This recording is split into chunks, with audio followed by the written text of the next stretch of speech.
Hey, you guys know that before I get up here, I pray, right? Did you know that? And you know what I prayed for today? I was like, Lord, please don't let me split my pants right before going up on stage again. I don't know if you guys were here a couple weeks ago, but Kaylin announced to everybody that I had ripped my pants an hour before and had to run home and change. So, no, I want to start out with a story tonight to begin our conversation here. So, in 1955, there was a group, that's like 70 years ago, right? For those of you who can't do math. And there was a group of Christian missionaries down in Ecuador. If you don't know where Ecuador is, it's on Google Maps, just like all the other countries. And it's in kind of the northern part of South America. It's right on the equator. Get it? Equator, Ecuador, equator, Ecuador. You see, it's like they did that on purpose. And it's kind of it's in the Amazon rainforest. And so there's this group of Christian missionaries who moved down there, and they're living in a missionary town, or maybe more like a settlement or camp almost. And they are ministering to and sharing the gospel with the native people in that area. They have reached them with the gospel of Jesus, and they're living amongst them, showing how to live it out, and that's what their lifestyle is. And as that year goes on, they know that there is, in the neighboring wilderness, near where these natives that they're already living with are, there's another tribe of people, extremely primitive natives who are living just like what the natives in North America might have been like whenever Christopher Columbus showed up on the east coast of the U.S. in 1492, when he sailed the ocean blue. And this particular tribe is called the Waodani people. And these missionaries decide, hey, we want to reach these people. The only problem is that their only known reaction to outside contact is violence, to attack any foreigners or outsiders. But they decide, hey, we want to reach these people. We want to make contact with these people. And so they actually come up with a plan. It was the 1950s, so they have this propeller-style airplane that you might see in a kind of an older setting movie. And they decide, hey, let's make our first move to try to create a relationship, to drop them gifts from this airplane. So they're flying over the territory of the Amazon where they know the Waodani people live. And they're dropping gifts off for the Waodani people to try to create a connection, to try to create goodwill. And don't worry, if you're picturing this, they're not just shoving 30-pound boxes out the back of a plane and they're like, you're welcome! And the people on the ground are like, run! No, they came up with this way to drop a rope from the plane and fly in a circle in such a way that the package hanging near the ground would hold still. And so the curiosity of the people would get enough where they'd get bold enough to go touch it and then grab it and then take the gifts home. And so they started to try to build good rapport this way. And after a couple of months, that started in September. By January, they had decided, we are ready to go. We've done all we can do from an airplane. And we need to go in and make contact with these people. And so these 5 men amongst this group of missionaries, their names were Jim Elliott, Pete Fleming, Ed McCauley, Nate Saint, and Roger Udarian. And they decided, we're going in. We're going to go into Waodani territory. We're going to make contact with these people. And so on January 3rd, 1956, they get in the plane and they fly to an island that they had pre-decided they could land the plane on and take off from, in the middle of the Amazon, in the middle of Waodani occupied territory. And they called it, they called it Palm Beach. And they brought camping supplies and gifts with them. And so January 3rd, they land on Palm Beach. And they set up camp, and they wait. And they pray. And they camp. And they wait. And they pray. And finally, on January 6th, the Waodani people show up. And it goes well. They actually make contact with them. They come with curiosity, and they share gifts, and they tell them their name, and they try to communicate with 2 languages that have never heard each other before. And they develop relationship to a small degree. And you can just imagine that these guys, this is their goal. This took incredible courage. So at the end of the day, when these people leave, they must just be beside themselves. Oh my gosh, God is so good. He actually brought them, and we just had peaceful contact with people who've only ever been known to be violent. God must be doing something. And so they rejoice. And 2 days later, January 8th, the Waodani show up again. But this time, They show up with spears and weapons, and they attack these 5 missionaries on Palm Beach. And if you put yourself in the situation, you might think that they brought some guns and ammo and they whip it out and they open up, right? But no. They throw up their hands. They're like, we're friends. No, we're not here to hurt you. You don't have to do this. But the Waodani people, only knowing violence from foreigners and only knowing what they knew, they didn't understand, and they attacked and killed all 5 missionaries. They left behind wives and kids, and they eventually couldn't contact their husbands, and they found out what happened. And so I want to put a bookmark in that story. We're going to come back to it, so just hold your place there. We're going to come back and review that story, but it's already demonstrated for us what we want to talk about tonight, this shocking statement, this radical teaching that Jesus gave that enabled these men. It's like, how could they do that? Why would they give them their lives so peaceably for these people? And so this is arguably one of the most ridiculous commands that Jesus gives his followers in the entire Bible. And that command is love your enemies. Love your enemies. That's the shocking statement of Jesus we're going to talk about tonight. And the Waodani people were not their enemies to begin with. They didn't go in because they were their enemies. They wanted to develop contact. But you better believe when they showed up on January 8th with weapons, they became their enemies. And these men took what Jesus said and put it into radical action and loved their enemies instead of retaliating. And so we're going to take a look at what was it that Jesus said that inspired these men to make this incredible sacrifice. And so where Jesus says this is in Matthew chapter 5. Matthew is one of the 4 Gospels in the Bible. The Gospels are Matthew, Mark, Luke, and John. These are books written by 4 different people, 4 different perspectives, watching Jesus' life on earth as a living, breathing, walking, talking human being. 4 eyewitnesses who were there with him and saw what was going on. And so Matthew's one of them. And this particular moment in Matthew, we're with Jesus. He's giving one of his most famous speeches called the Sermon on the Mount. And he's teaching a group of his followers, a large group of his followers, how to live as his followers. And so we pick it up in Matthew chapter 5, and he introduces this topic. And he says, in verse 38, he says, "You have heard that it was said, an eye for an eye, and a tooth for a tooth." Now what he's doing here is he's quoting the law that these were the Jewish people who had been God's chosen people here on earth for thousands of years.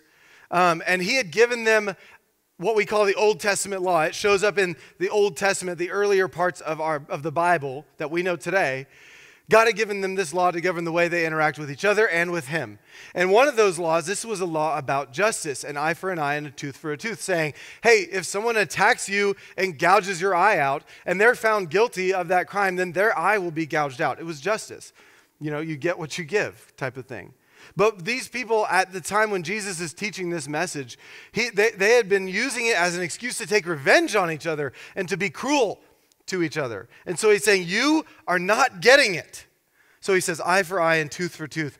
But I say to you, do not resist the one who is evil. But if anyone slaps you on the right cheek, turn to him the other also. And this is one that is probably pretty misunderstood because it's a very common cultural statement, turn the other cheek, right? And I think most people understand this, and probably a lot of us understand this to mean hey, when someone wrongs you, don't fight back, turn the other cheek and walk away, right? Turn the other cheek and walk away. But that's not what it means. It's close. But actually, what he's saying is more radical than that. He's saying if someone hits you on the right cheek, turn the other cheek and offer them the left so they can hit you again. That is radical and ridiculous. Why would he say that? He goes on and he says, and if anyone would sue you and take your tunic, let him have your cloak as well. It's like imagine if you wake up and you catch someone burglaring your house and they're taking the TV, and instead of yelling at them or attacking them, you say, hey, let me help you with that. Hey, you missed the Apple TV because that's just a dumb screen. That's where the content is. Let me give you that as well. That's crazy. And he says, if anyone forces you to go 1 mile, go with him 2 miles. This one was cultural with them. And again, this is where we get another saying in our culture, go the extra mile. And for the people at the time, the land that we now know as Israel was part of the Roman Empire. And so Israel was occupied by Roman soldiers. And there was a law in place that said a Roman soldier could force a citizen to carry their stuff up to 1 mile. And so you could literally be a citizen walking down the street and you think you're going to baseball practice because that's what they played back then. And a Roman soldier just grabs you and is like, hey, this shield and vest are getting heavy. Carry it for me. And Jesus is saying, when you hit the mile mark, don't just drop it and say, that's my obligation. I made it. No, they're like, okay, I can't force you to go any farther. You say, no, I'm going to go farther. I'm going to serve you who are taking advantage of your position of power. You who are taking advantage of me, wasting my time. I'm going to go another mile for you. I want to serve you in this way. He goes on, he says, give to the one who begs from you and do not refuse the one who would borrow from you.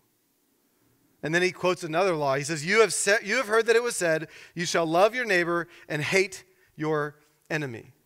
Now, this is kind of a misquote because the Old Testament law says you shall love your neighbor, but it never says hate your enemy. And so these people had done what many of us still do, like we add to what God says. And so they had thought, well, it says love your neighbor, so therefore we must be justified in hating our enemies, so love your neighbor, hate your enemy. That's good. That was a belief going around at the time. And Jesus is like, you've heard this, but it's wrong. And he says, but I say to you, and this is our statement, love your enemies and pray for those who persecute you, so that you may be sons of your Father who is in heaven. Love your enemies and pray for those who persecute you. This is tough stuff. There's this other story of an Irish boxer, a heavyweight champion, a title holder multiple times. And he's nearing the end of his career, and he has this radical transformation where he goes to a Christian tent revival, and he gives his life to Jesus, and he decides that he wants to become a pastor and make the rest of his career about sharing the gospel with people and leading them in following in their walk with Christ. And so this retired boxing heavyweight champion becomes a pastor. And one night he's eating at a local pub in his town where he's a pastor, and a couple of young, cocky thugs walk into the pub. And for some reason, they've got something wrong with the church or with this guy, this pastor, I don't know, but they start messing with him, hey, preacher man, and they start berating him, start making fun of him, start making rude comments. And he doesn't react. He just sits there eating his dinner. And the bartender's over there like cleaning glasses, and he knows this guy's a heavyweight champion, so he's like, oh shoot, these guys have no idea what they're in for. And so these guys are like, they're berating him, they're making fun, they're yelling at him, bothering him. And, he doesn't react. And so one guy gets up the boldness and he approaches him. And the guy, the pastor still doesn't react. And so he slaps the table. He's like, hey, I'm talking to you. Because this Irish guy picked up the accent of an Italian gangster in Chicago from the 1920s. He's like, hey, I'm talking to you. And he still doesn't react. He just sits there. And he's like, is this guy serious? And he's like, hey, wake up. Smacks him in the face. Finally gets a reaction out of the guy. This guy, this pastor, he stands up, big, burly dude. He turns and he faces the guy. And he turns and he offers him his other cheek. And this thug, he's like, is this guy serious? Boom! He's like, I'll punch you again. And the boxer, he's taken a couple hits in his day, so he's just like, And then he recovers, and he turns and he looks at the bartender, and he goes, the Lord gives me no further instructions. Boom! And he knocks the guy out, leaves him on the ground, out cold in one shot. Okay, this is not what Jesus is saying, all right?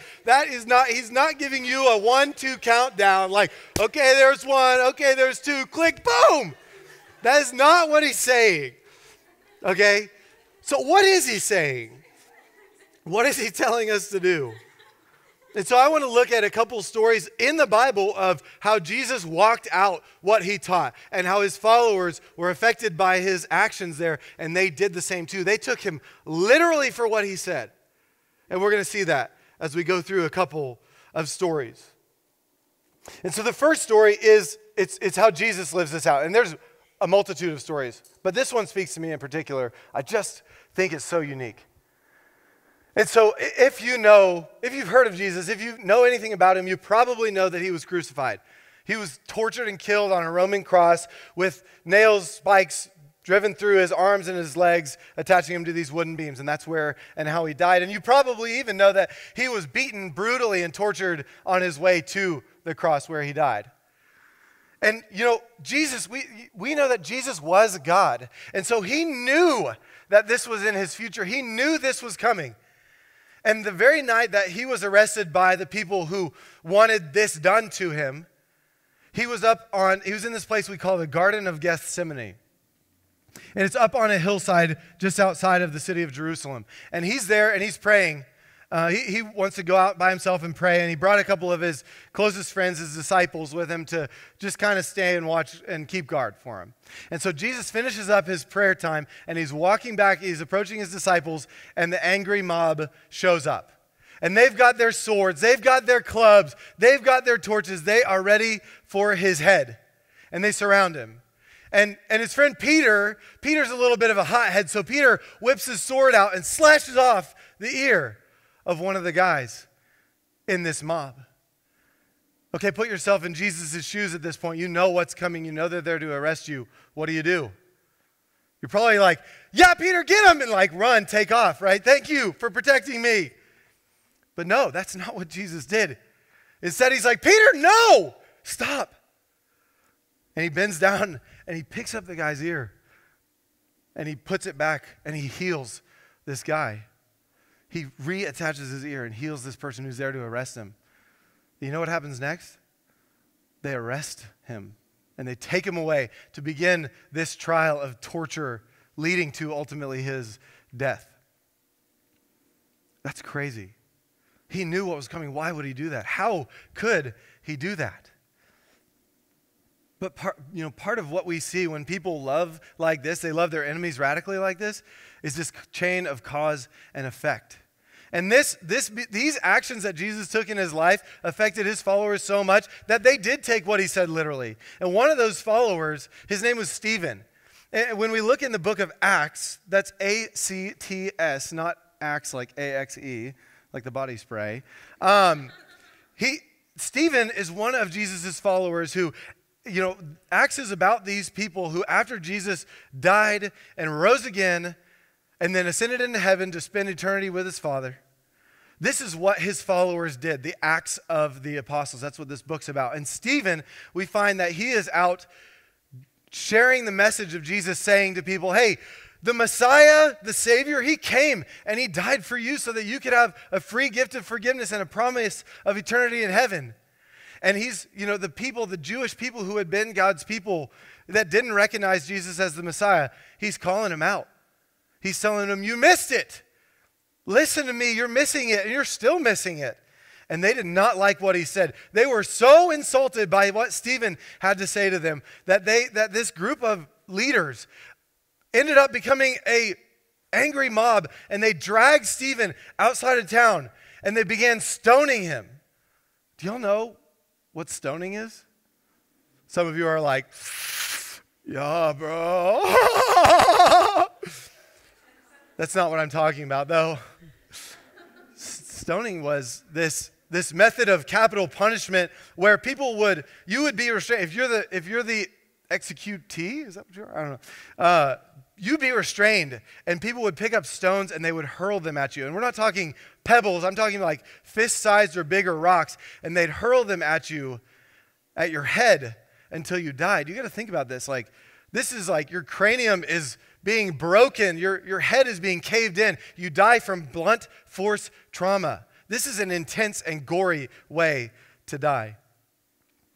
So you're in Stephen's shoes. You're tied up. You're being stoned to death by this angry mob of people who didn't like what you had to say. And you follow God. You know the story of Daniel in the lion's den when God shut the mouths of lions so they couldn't attack Daniel. You know the story of Elijah when he called down fire from heaven. So is that what you're like, God, like stop these stones in midair? Or God, like call down fire on my enemies. Is that what you do? But no, Stephen, as he's dying, as his skull is being broken, he shouts out with a loud voice. The last words that he says are, Lord, do not hold this sin against them. He's praying, God, don't hold the people who are killing me accountable for killing me. That is radical. He saw Jesus do it. He heard Jesus say, love your enemies and pray for those who persecute you. And he was like, okay, let's go. You know what's amazing and crazy about this story is there's a guy in the crowd, and he's actually one of the religious leaders, and he's standing back. He's like the coat closet guy. It says that the people who were hurling stones went and gave their cloaks to this guy. His name was Saul, so that he could hold them for him. And so he's sitting back there. He's egging him on. He's like patting him on the shoulders, like, go get him, buddy. And he never forgot what he saw in Stephen. Because you know who Saul was? Saul had this radical transformation a little while down the road where he met Jesus in a vision. Jesus spoke to him and he completely changed his heart. And Saul gave his life to Christ. His name was changed to Paul, who we know as the most effective Christian missionary of all time, who traveled throughout the Roman Empire sharing the good news of Christ with people as far as he could get.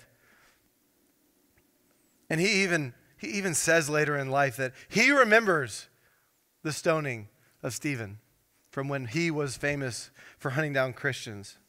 And Paul goes through many, many trials for preaching the way that he does, but one really stands out. And so he's with another one of the disciples named Silas. This is in Acts chapter 16. He's with another one of the disciples named Silas, and they, again, people don't like the message that they're offering. They're accused of a ridiculous crime, and they end up getting convicted. They are stripped, beaten, bloody, and thrown in jail. And the magistrate who sentenced them, it literally says he ordered the jailer to keep them safely, and he doesn't mean keep them safe. He means they better not get out or it's on you. And so that night, they're probably got dried blood and scabs all over them. It says they're chained to the wall. I don't even know if they can sit down. And it says at midnight, Paul and Silas were praying and singing hymns to God in jail. And suddenly, a giant earthquake rocks this jail. And it shakes the prison doors open, and all of the restraints break free from all the prisoners. The prisoners are set free, and so they're like, run, let's go, freedom. And so they're running out of the jail, and Paul looks back, and he sees the jailer pull out his sword, because he knows he's held accountable for this. Pull out his sword, and he's ready to kill himself. And Paul goes, wait! Don't do it! We're right here. We'll come back. If you're Paul, aren't you going to look at that guy and be like, dude, your problems are your problems? I'm out of here. But Paul looked at him and said, your life is more important than my freedom. That is a radical love of his enemies. And you know what happened as a result of this? We're talking cause and effect. This guy broke down weeping and he said, sir, how can I be saved? And Paul was like, you just believe in Jesus. And so that guy prayed to accept Jesus into his life. He became a believer, a follower of God that very night. He took Paul and Silas back to his home. He washed their wounds. They baptized him, and his whole family was saved. And it says that they praised the Lord together. That is incredible. That's the effect of when we take Jesus at his word and we love our enemies the radical way that he called us to. And so when we hear these examples, it's like, how am I supposed to do this? You know, I'm not getting whipped. I'm not getting beaten. I'm not getting thrown in jail. I'm not getting stoned. Most of you. Just kidding. So how am I supposed to live this out? And so I have a couple of ideas, a couple of suggestions for us to walk this out in real life. And I think first and foremost, I want to say, That in Luke 16:10, Jesus says, hey, he who is faithful with little can be trusted with much. He who's faithful with little will be trusted with, no, it doesn't say will be trusted, sorry, can be trusted with much. And I think that's what we're faced with in our life. And if we're honest with ourselves, I don't think as a generation we're doing very well at this.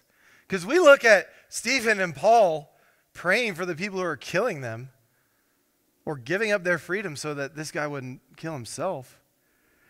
And then we can hardly contain ourselves at a mean comment on our Instagram post. Like, I don't think we're doing very well with this. So I want to challenge you tonight, like, you may just have little enemies that you have to deal with, not big enemies like we just talked about. But be faithful with little. I don't know if you'll ever be called to love the people who are physically harming you like that or anything like that. But be faithful with little. And so what does this look like? I think the first step is that we need to identify our enemy. And it's not like, acquiring a target. Like, identify who your enemy is, because that person may be the rude customer if you're in the service industry. I've seen this so much lately. And if you're one of those people, I am sorry. Like, it blows my mind how rude people can be sometimes. So I'm really sorry. But that might be your enemy in that moment. Or maybe for you, your enemy is the guy who stole the girl that you were interested in. Or maybe it's your friend who asked out the girl that you told him you were interested in. For you, your enemy might be the coach who didn't give you that first string spot, even though you thought you deserved it. Maybe it's the father who left and never came back. Or the mother who always criticized you. You were never good enough. Or maybe it's a sibling you've been comparing yourself to, even though they never did anything wrong to you. I think your enemy is anyone who's done you wrong, or anyone that you have negative feelings toward, whether they've done you wrong or not. That's what we're looking for. So we want to identify our enemy. In that moment, when you're being berated, when you have this moment, you need to identify enemy and remember these stories. And the next step is ask yourself, what does love require of me in this situation? Because I can't tell you what to do. There's too many types of enemies. There's too many situations. I can't give you the answer. The answer is you have to ask yourself, what does love require of me in this situation? And some of you have probably been doing that already. And I just want to encourage you, if you're at the point, or if you get to the point where you can't take it anymore, I just want you to remember and ask yourself, if Stephen could handle what love required of him, can I handle what love is requiring of me? What does love require of me? And then the final thing, and this is just straight out of our passage for tonight, pray for them. Identify your enemy and pray for that person. And it's not like that country song where it's like, I pray your tires go out and your heart gets broke and all this stuff. And like, don't pray for bad things for them. Pray for their good. Pray for their salvation. Pray that God would reach them and that good things would happen to them. Pray for your enemy. Some of you need to do this because in the moment when you're being yelled at by the customer, you need to do it so you don't blow up. So you don't lose it and end up getting fired because you lost your temper. Or so that you don't say something you don't mean to a friend or a brother or a sister. And some of you need to do this. You need to pray for your enemies because you're walking around and you think everyone's your enemy. And you're like, everybody leaves me out. Everybody says mean things to me. I never get picked first. Nobody cares about me.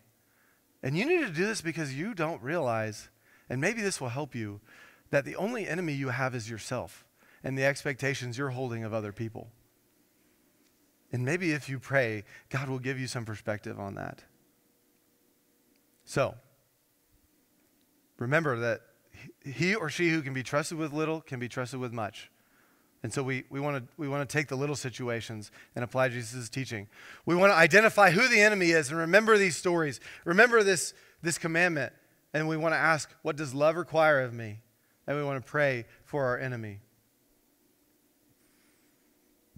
So like I said about these missionaries, pulling out our bookmark, these missionaries in Ecuador to the Wadani people, they left behind wives and little kids. They had families in that missionary settlement. The reason that we know so much about them is that Jim Elliot's wife, Elizabeth, wrote down his story. She recorded it. That's why we know so much about what happened. And can you imagine the pain and the suffering that Elizabeth and the other wives went through when they found out that their husbands had been killed?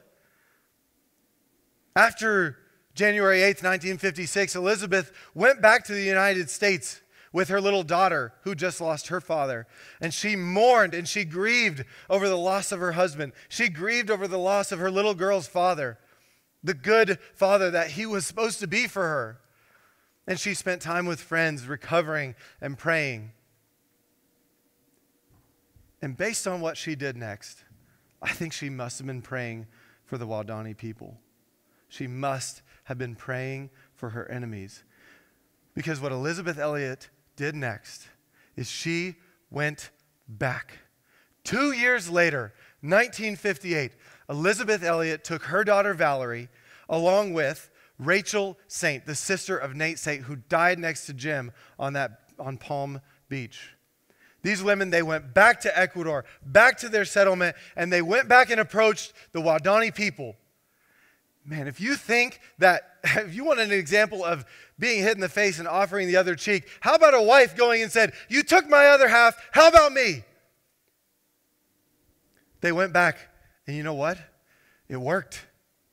It worked. The Wadanis accepted them. They began to live with them. They learned their language, and they shared the gospel with them. And by 2 years later, 1960, many of the Wadani people professed Jesus Christ as their Lord and Savior.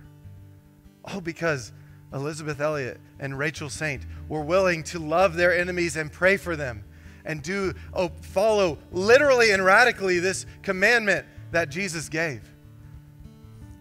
Because here's what we need to know, y'all. Like, what Jesus did. When God created humankind, humans sinned. And one sin was so bad that it was going to condemn any one person who committed a sin to an eternity in hell apart from God. And that sin was passed on from generation to generation to generation, all the way down to us. And sin is so bad that the Bible even says that we became the enemies of God. And it was so bad that he looked at the situation and he said, they'll never be able to do enough good to earn their way into heaven. They'll never be able to do enough good to outweigh the evil that they've committed. There needs to be another way. And so he came to earth as his son Jesus in the form of a human. The Bible says that for the wages of sin is death. And so Jesus came and lived a life of perfection that never earned a death so that he could go to the cross and pay the debt that he never owed, so that our debt that we could never repay would be paid for free. And you know, when he did that, like, he was whipped and beaten, and he probably could have broken out by the power that was in him of being God, but instead he turned the other cheek and took another blow. He was forced to walk a mile, and he did it carrying his cross. He went the extra mile. He prayed for his enemies because the men who nailed his hands to the cross, while they're driving the nails in, he said, "Lord, forgive them, for they know not what they do." How can we do this? How can Elizabeth Elliot do this? How can she go back and preach the gospel to these people who killed her husband? I think that our life doesn't change from that story with Jesus until we realize what she understood. And we realize that I'm the enemy that Jesus loved and prayed for. When he prayed for those men driving those nails through his hands, that was me when I sinned. And if we understand this and we understand the radicalness of the gift that Jesus gave us through his death and resurrection. See, we look at ourselves, and when we sin, it's like we hit him, boom! Whenever we look at porn and masturbate, and he turns the other cheek. And we hit him again whenever we sleep with our significant other before committing to them in marriage, and we do it over and over and over again, and he turns the other cheek. And we hit him again whenever we look in the mirror and we hate ourselves for the way that we look, for the creation that God created. And we hit him again when we get blackout drunk on Thursday, Friday, Saturday, and sometimes Sunday. And he turns the other cheek, and he turns the other cheek, and he turns the other cheek, saying, the Lord gives me no further instructions.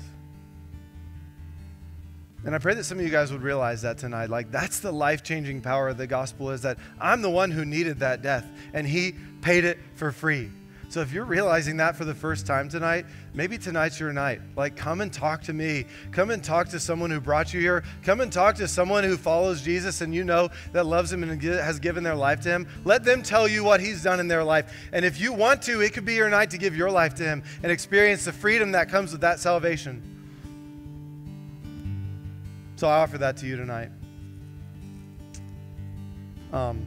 If that's you, go and find somebody. We got time after this. So let me pray, and then we're going to sing a couple songs in response. Jesus, we just thank you for your radical, ridiculous love. We thank you that you were willing to go that far, to experience that much, so that you could pay the price for our sins. Lord, when you saw us as enemies, you loved us anyways. I thank you that you did that for me, for the sins that I still commit day to day, Lord. I pray that every person in this audience would look at themselves and say, I need a Savior, not another chance at being a good person, not a second chance. Lord, teach us to follow. If we have given our lives to you, teach us to follow you radically and to obey this literally, just like your disciples did, just like Elizabeth Elliot and Rachel Saint, Lord. And I pray that you would bring great things out of that, not for our glory, but for yours. We lift this up to you, and we praise your holy name. Amen.